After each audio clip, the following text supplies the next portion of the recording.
this game is a ripoff of Pokemon, then you and I grew up watching and playing very different versions of Pokemon. I would like to share with you the inspiration of Pokemon and the creatures that are in it. It all comes down to a childhood memory that a lot of Japanese people can relate to.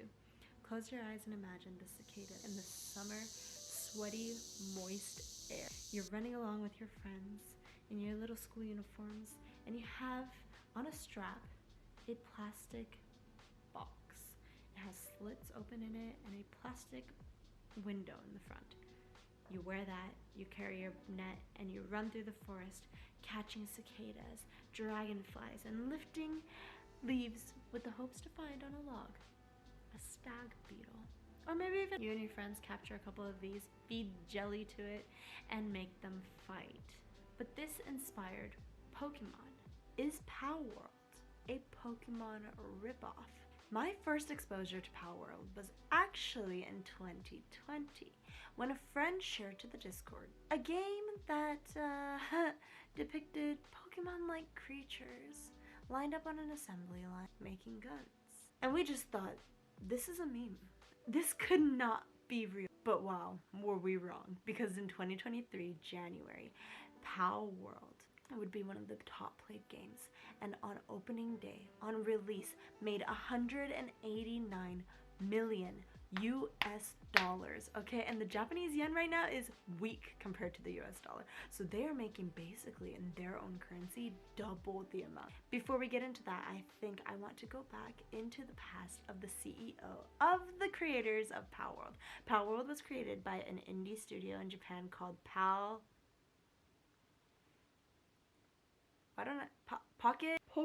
though? Give me 1 second. Why can't I remember the name of this company? Pocket. Is it that hard of a word to remember? Jeez. Pocket Pair. We will go back into the past of the CEO of Pocket Pair, Takuro Mizobe. And he actually released a very special interview with Wired, but it was all in Japanese. So as a Japanese speaker, I'm going to break it down for you. Now, Mizobe's story in gaming actually starts in his 3rd year of university. He attends a Nintendo seminar because he's a fan of Nintendo. At that time, he thought that the gaming industry was not for him because making a game sounds like a lot of work, and the Nintendo work environment just wasn't for him. He actually ends up going to work for JP Morgan Japan and creates a company called Pages.jp. It's basically LinkedIn and Instagram. He liked to take things that were already working out in the world, mash them up with other things that he liked and other ideas, and create something new that was his own. And before you come at him for that, I feel like, isn't that a lot of art these days? Isn't that a lot of creation? Is there really anything new under the sun? And if you are adding to it and mashing it up and creating something new from it, is that not evolution and adaptation? Isn't that okay? Okay, so like I mentioned, he said that he didn't like Nintendo's work culture. So let me go, he goes into this a little bit more. The interviewer actually asks him what he meant by that. And he says that he's always loved Nintendo games. That hasn't changed. He deeply respects Nintendo and the things that they've created. But when it comes to making games, Nintendo has a strong philosophy of creating new and unique games with high quality.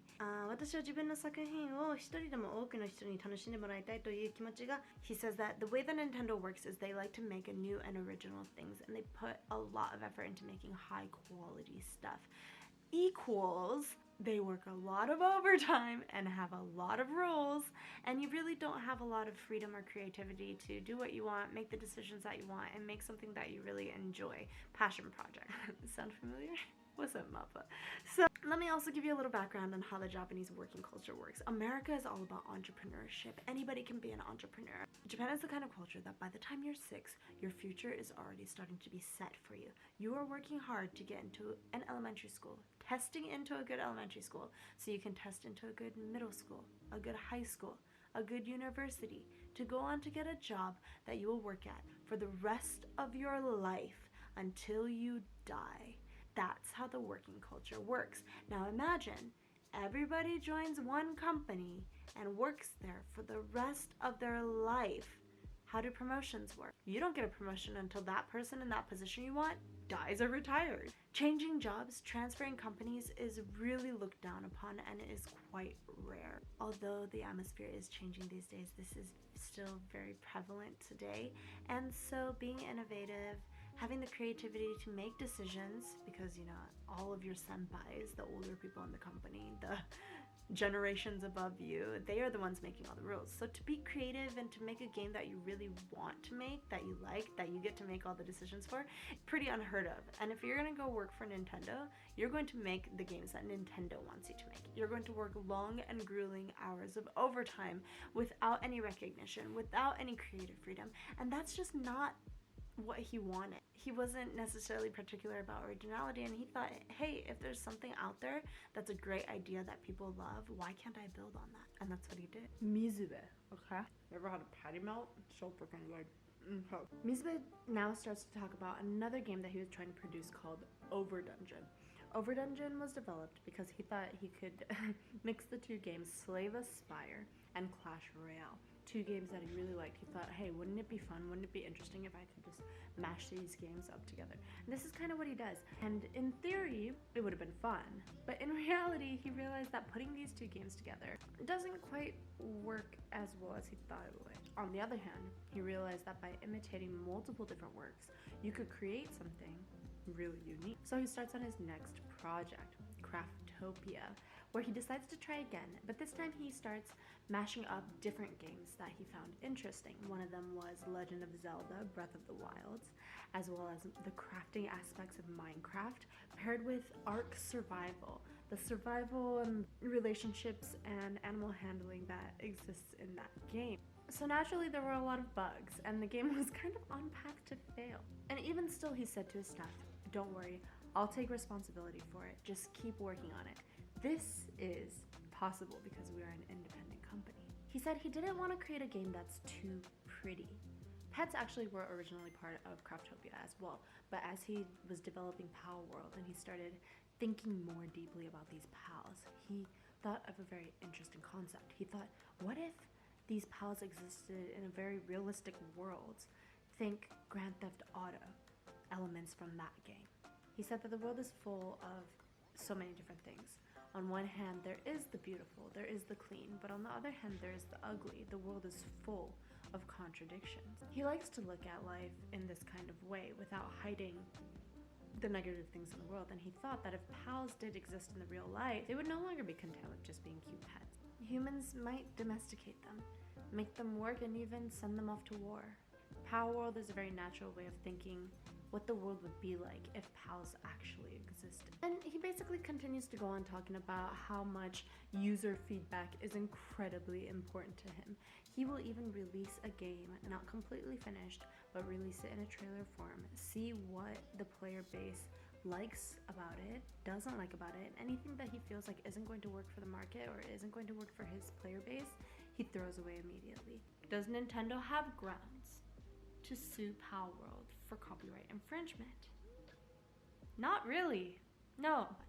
But there is a rumor circulating that Palworld designers took the original models from Pokemon, the actual IP, traced over them, fed them to an AI, and regenerated them to create the pals that you are playing with today. And I don't really know how the AI laws go, but if they took the original character models and traced over them, perhaps that could very well be grounds for a lawsuit. But if that is just a rumor, no, Nintendo does not have grounds to sue Palworld. A Japanese netizen put it this way. Think of Pikachu. Pikachu is a lightning type Pokemon. And when you think of lightning, you think of a lightning bolt. So to have a tail in the shape of a lightning bolt would be a very reasonable design for anybody to think of, because you associate electricity with lightning. And to pair it with a motif of some kind of creature that exists in the world, like a rat, would be completely reasonable. And it would be reasonable for two people to have that same thought. Maybe that's not a good example. Take this pal and this Pokemon. They both look like a sea creature, a manta ray, and they both are water type. And manta rays exist in the natural world. So it would be reasonable and feasible for two different people to think of this as a design for some kind of creature, and to color it the same color blue because we associate blue with water. Now, how many of them look really similar and how similar do they look? Well, that's something that Nintendo is going to have to look into. Palworld isn't the first or the only company to have reinvented and redesigned this same style of leveling up creatures and having them fight. Also, Pokemon wasn't the first one to do this either. At the end of the day, a lot of creation is recreation and adding our own unique twist to it with our life experience and our perspectives of the world around us. And remember, I'm just the messenger. So respectfully, comment down below your thoughts, questions, or concerns. I would love to read them and get back to you. And if you liked the video, please like. If you want to see more like this, videos on Japanese culture, anime, and gaming, then this is a safe place for nerds. Welcome and subscribe. Bye.